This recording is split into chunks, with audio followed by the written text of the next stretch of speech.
Shalom. Giving all praises to the Heavenly Father, Yahweh Bahasham, Yahweh Shai Bahasham, Rachahakwarash. Double honors to the apostles, the bishops, and the elders at Great Millstone who rule well. And as always, we give peace and salutations unto the elect. And I wanted to do a lesson responding to a talking point in the Apostles Street Ministry Live from this past weekend, August 9th, 2025. In the beginning of the video, you can watch it, GMS Apostle Street Ministry. That's where they post their live shows. In the beginning, they were talking about a debate between Tazariak and some Edomite Christian, which I didn't happen to see it, but they talked about how, the topic was polygyny or polygamy, and the Edomite Christian, or what seemed to be an Edomite, basically said, since the United States of America says you can only have one wife, by having two wives, you would be basically breaking Romans, the 13th chapter. All right. And I'm not gonna so much get into the topic that they were debating, but what I want to talk about is how many of these Christians and many of these Israelite camps are going to use, all right, Romans, the 13th chapter as a means to push the notion that you should obey the government in a sense, that what they force, or particular legislations. Now we know when you are driving, you stop at a stop sign, you don't run the red light, you do these things to the best of your ability. You don't go out, you can't stone a homo. There's a lot of laws of the land that we do keep, to the best of our ability. We pay our taxes, we don't steal, we don't, there's particular laws of the land that you can't keep. But when you deal with Romans, the 13th chapter, as we'll get it, all right, just looking at that video at the bottom of this one, 300,000 black men. When you actually deal with Romans, the 13th chapter, all right, because I was also looking at a video where, RFK is talking about a universal vax that Americans are going to have to take. So pretty soon, this government is going to be, passing laws and legislations telling us we got to do this, we got to do that. And many of these preachers are going to use the book of Romans, the 13th chapter, as a means to say we ought to obey the government. Now, we know we have many examples of our forefathers being, faced with orders from rulers that they didn't follow. One that comes to mind is Daniel and the three holy children, Shadrach, Meshach, and Abednego, in the Neo-Babylonian captivity. They were forced with bowing to Nebuchadnezzar's image, all right, and they didn't, okay? Here, we're going to be forced with bowing to the image, taking the mark, and these are things we're going to say no to, okay? But you're going to have preachers, all right, that just like during the COVID situation, you had preachers who were used as pawns to tell their congregations that they have to do it. A lot of them were getting paid, all right, and this concept here in Romans, the 13th chapter, was used. Now, when you get Romans, the 13th chapter, all right, Paul is speaking of being subject to government, okay? Now, you have to ask yourself, why was this written? Okay, if you know the history between the Jews and the Roman Empire, there were many uprisings and rebellions surrounding taxes. Okay, as a matter of fact, here in the book of Matthew, the 22nd chapter, okay, the wicked scribes and Pharisees and,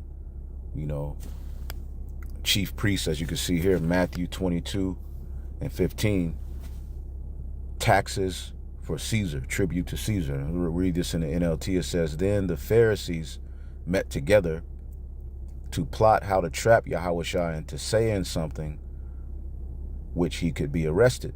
So look what they asked him And why would this get him arrested?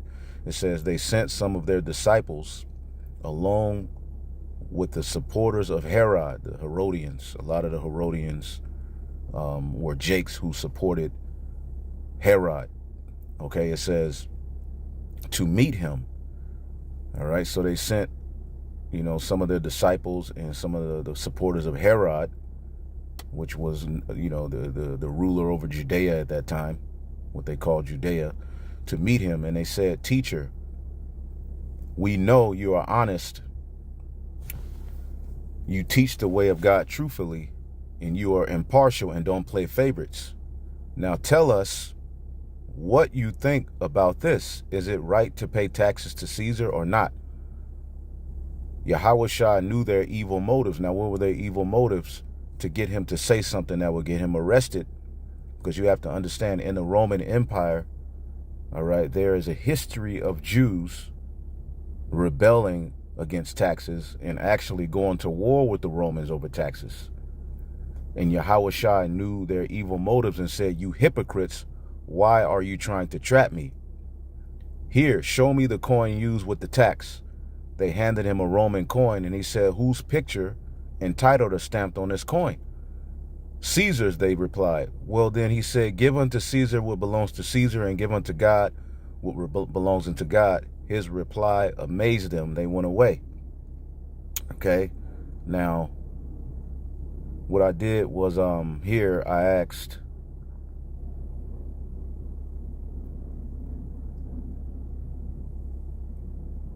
were they trying to trap Yahushua up in Matthew 22, asking about taxes so that they can paint him as a mover of sedition?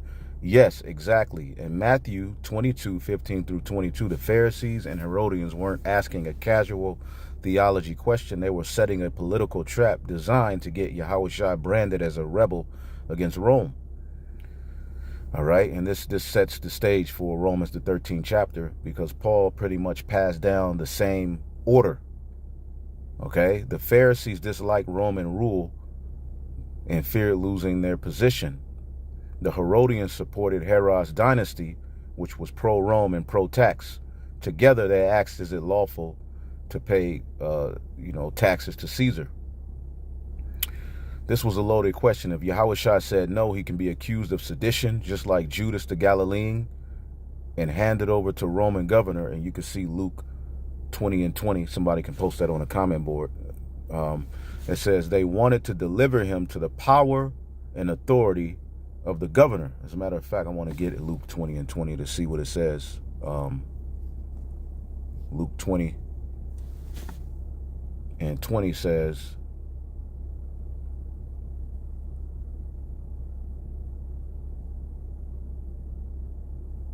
watching for their opportunity, the leaders sent spies pretending to be honest men. They tried to get Jesus or Yahushua to say something that could be reported to the Roman governor. All right, that's pretty much the same scripture that we looked at, but we'll look up this Judas the Galilean as well, because I remember some history on him. But he was a mover of sedition, and actually, I believe, led a rebellion against the Romans over taxes. So many of the Jews were leading rebellions against taxes. If Yahushua said yes, all right, he'd lose credibility with the Jews who view paying taxes to Rome as betraying God. All right. Why sedition was the real goal? Under Roman law, advocating against payment of taxes was considered treason. Judas the Galilean's fate showed what happened to people who opposed the tax and execution. People who opposed the tax were executed. They wanted to paint Yahushua as a dangerous political agitator, making it easier to arrest him by Roman authorities instead of just religious charges. This tactic later shows up in his trial in Luke 23 and 2. They accuse him before Pilate, saying, "We found this man." This is what the wicked chief priests, scribes, Pharisees, Herodians, and so forth were saying about Yahushua. "We found this man misleading our nation and forbidding us to give tribute unto Caesar." You see that? Notice they lied, since Yahushua never forbade paying taxes. He didn't say don't pay your taxes. He said give unto Caesar's what is Caesar's. Okay? So by the time you get, yes, so yeah, so basically we got that. So by the time you get to the book of Romans, the 13th chapter, all right, you have the Apostle Paul, okay, giving the church an order on how to deal with this amidst all of these uprisings and rebellions that were going on. So let's read it. Romans, the 13th chapter, okay, in the first verse. Everyone, NLT, everyone must submit to governing authorities, and you submit to governing authorities when you go to work, all right, when you pay your taxes, when you're following the law of the land, when you're not going out and being an asshole. Now, under the U.S. Constitution, we have the right to go out and practice our free speech and freedom of religion by going out to the highways and the byways. We're not going against the government in that stake. Now, our gospel goes against their interest, but overall, we're not breaking the law, which they're getting ready to pass laws saying that what we're doing is breaking the law. But as for now, all right, we're granted that opportunity. We're granted that right. So we're not disobeying the government by teaching the word. But again, even in Rome, there came a point where doing what the disciples were doing was looked at as treason, and eventually they were kicked out of Rome. So he said, everyone must submit to the authorities, for all authority comes from God, and those in positions of authority have been placed there by God. And how do we know that? Well, you get Daniel, the 7th chapter. See? Rome, or the fourth beast, was prophesied to rule. Daniel 7:7, and I saw in the night visions, behold, a fourth beast, dreadful and terrible and strong exceedingly. So this was ordained by the Most High via prophecy that the Romans would rule. It's ordained by the Most High via prophecy that America would be in rulership. So we are not given the right to fight against that authority, in which this is what Paul is talking about, man. Anyone who rebels against authority is rebelling against what God instituted, and they will be punished. Okay, so again, what does he mean by rebelling? Let's look up this word in the King James. It says, whosoever therefore resisted the power, resisted the ordinance of God. So let's look up this word resisted so we can see what this is really talking about. Okay, antitasso. Okay, to range and battle against. See that? This is what Paul was warning against. He ain't saying that whatever the government says you got to do, you do it. That's not the understanding of Romans, the 13th chapter, because we were what? Forbade from bowing to the idols of the heathen. Okay, many of the followers of Yahushua were put to death because they did not bow to the idols of the Romans. See that? So this is speaking of ranging in battle against, opposing oneself by resisting and opposing, okay, and forming a military. And this is what many of the Jews were doing, okay, ranging in battle against, okay. Anti is, all right, basically to oppose, all right, and you have tasso. Okay, tasso, all right, to arrange, and basically you're forming a military.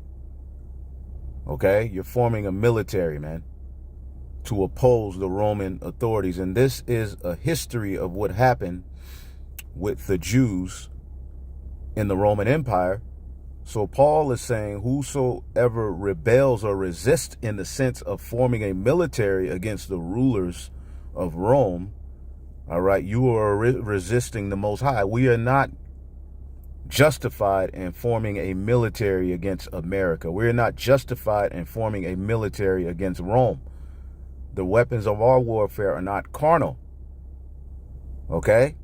It says, for rulers are not a terror, all right, are not a terror to good works. They're not going to stop the truth, but we are subject via prophecy to be under their authority. Just like in the Neo-Babylonian Empire, you had many rulers saying, we're not going to submit unto the Babylonians, and they got rolled on. They lost.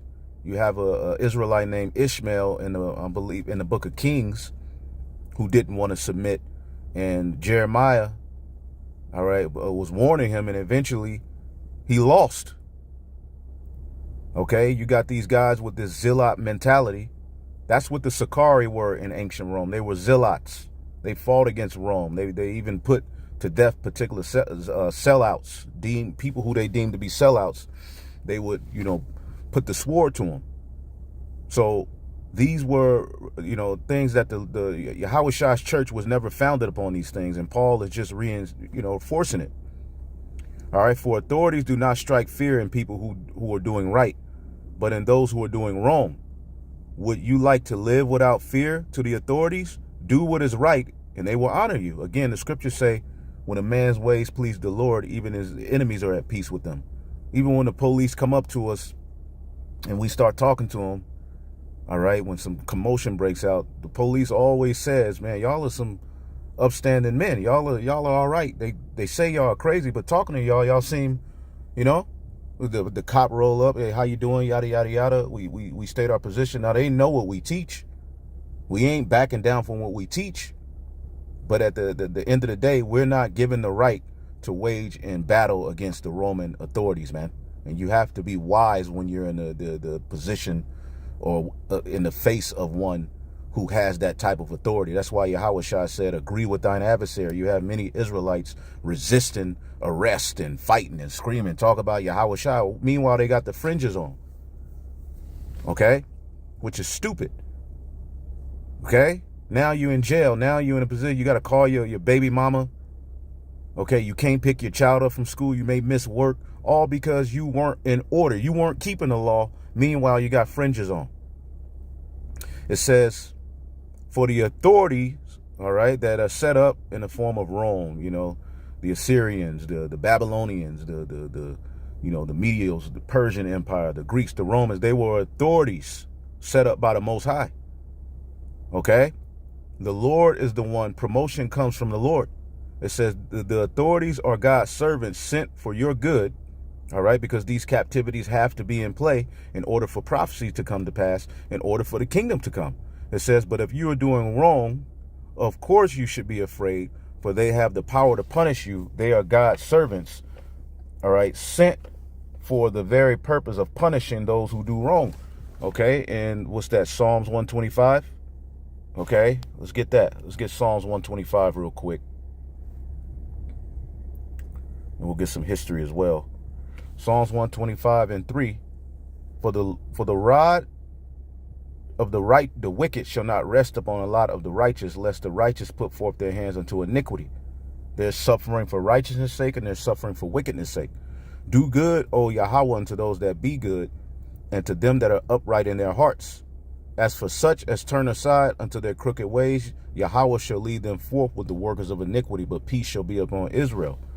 Okay? So the Heavenly Father is the one who set up these particular governors, all right, and governments and rulers.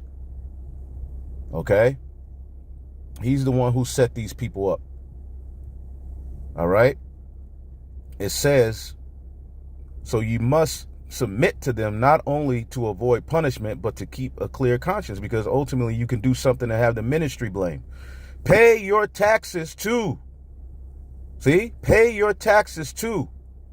For these same reasons, for government workers need to be paid. Okay? They are serving the Most High in what they do. So even Esau is serving the Lord because ultimately he set him up to rule. So this is why Paul wrote this. And when you understand the history of this very reason he's writing this, Romans 13, in Romans 13, was there rebellions going on amongst the Jews surrounding Roman taxes? Is this why Paul wrote this letter? Yes.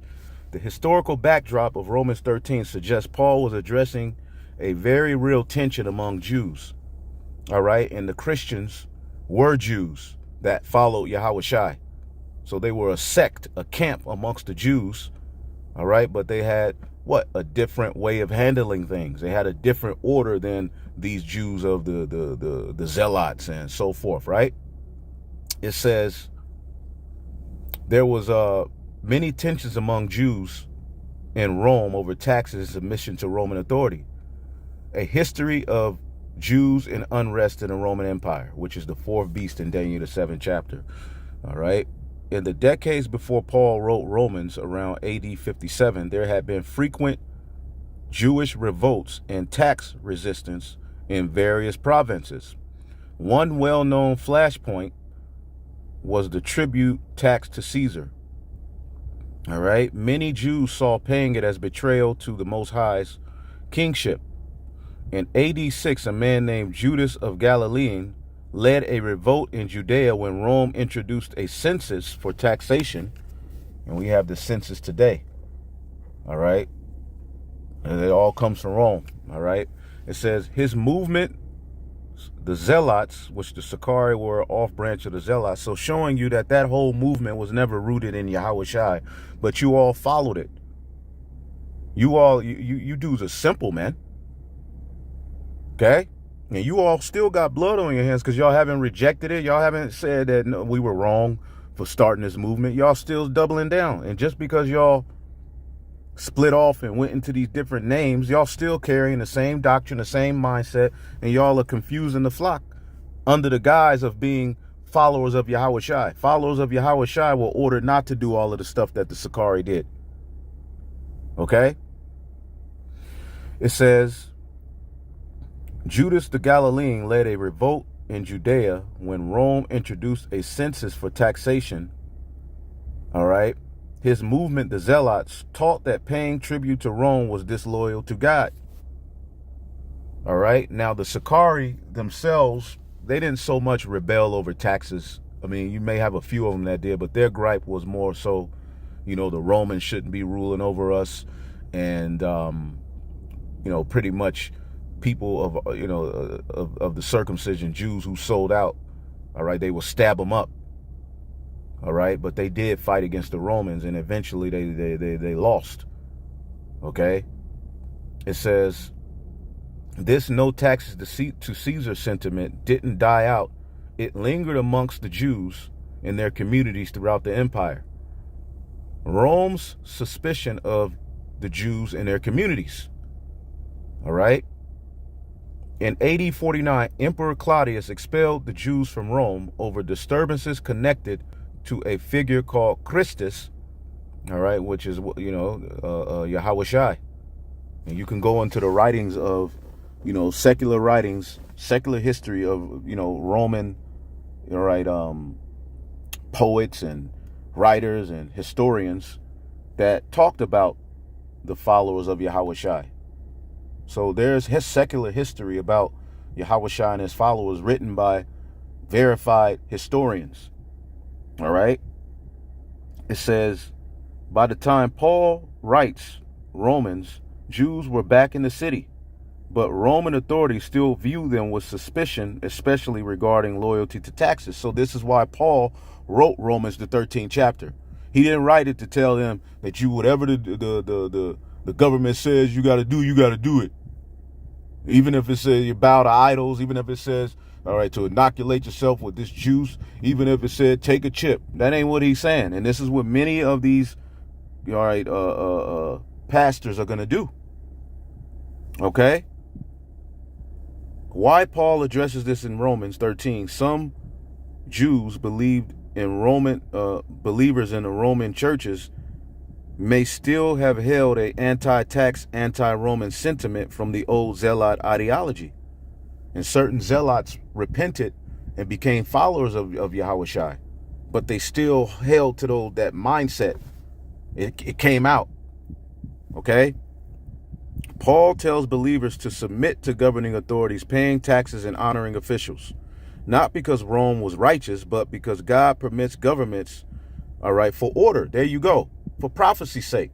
So how are you going to fight against Rome when Daniel, the 7th chapter, told you was going to be up under the Roman captivity? That doesn't make sense. Where in prophecy was it said that we were going to win by the sword? And then when we get on these guys about going out to the camps with guns and all of these various different things, which are not wicked to have for having a gun, but to, tie it to the ministry and go out to camp with it, it's not wise. Y'all say that we're scared. Well, my thing is, well, nigga, if you so much of a badass, go and do what the Sakari and the Zealots really did. You're not going to do that. All right? But you don't want to uplift Yahweh Shai. His goal was partly to keep the church from being swept into political rebellion, which could harm its witness and bring unnecessary persecution. So Paul is writing Romans, the 13th chapter, surrounding this. Okay? Surrounding this, man. Okay? And there's a dude, yeah, Judas, this Judas guy.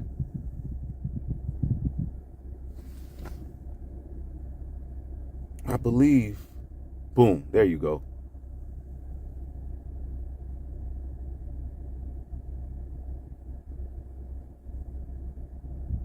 Gamaliel's counsel. Yeah, it's in this chapter.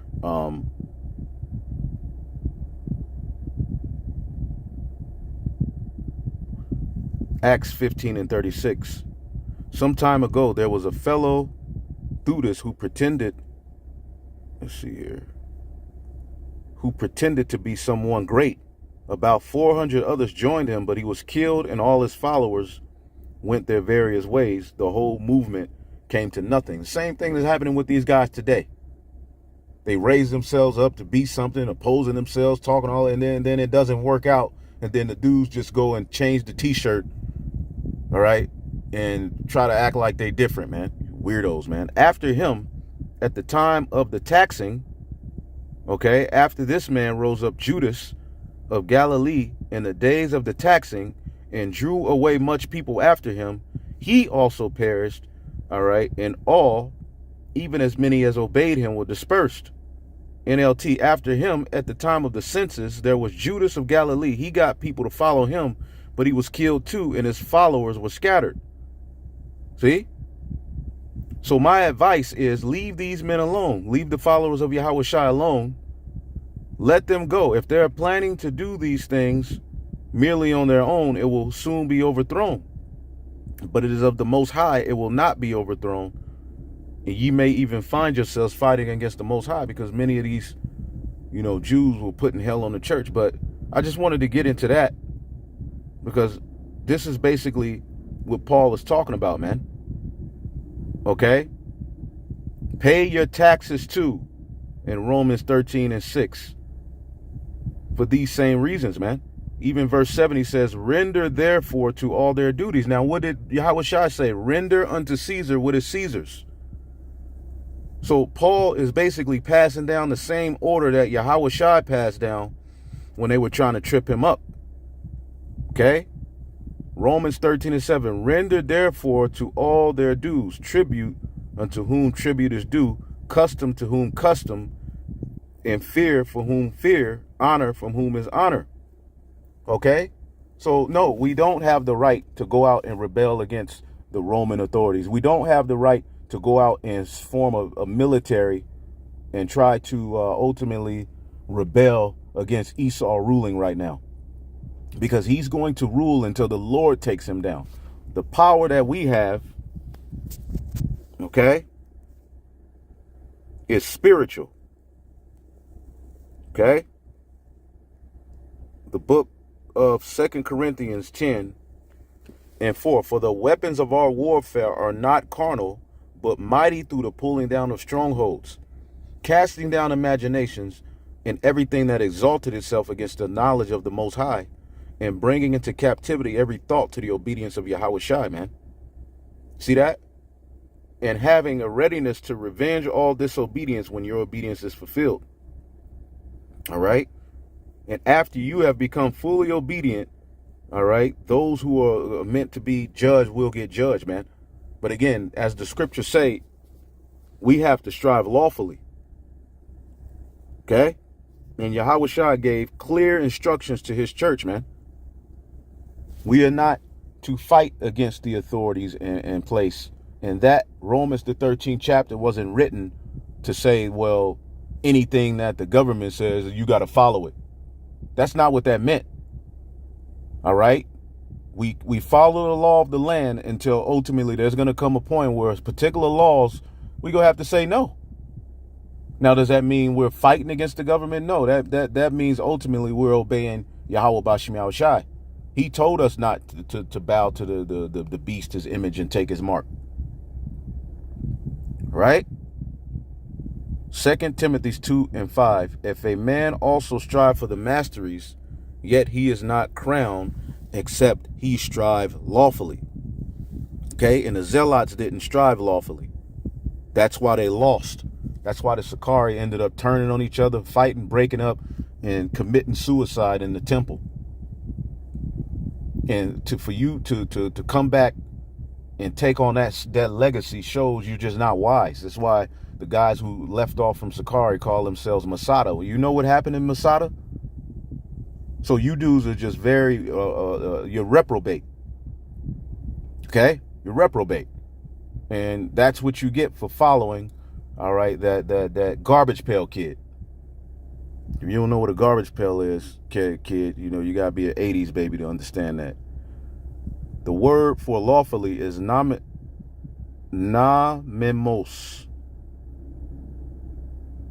Okay? Lawfully agreeable to the law.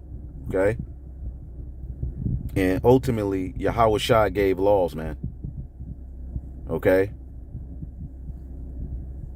Of the Christian religion, the law demanding faith, moral instructions given by Yahweh Shai. Okay? Again, agree, like it says here, agree.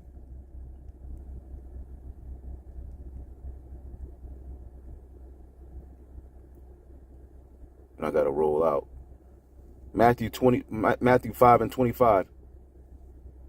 Agree with thine adversary quickly when thou art in the way of him, lest at any time the adversary deliver thee to the judge, and the judge deliver thee to the officer, and you be cast into prison. So you got these guys with fringes on getting pulled over and crashing out. Yahweh Shai gave a simple instruction and command for that, man. But hopefully I'll edify on to the next. Shalom.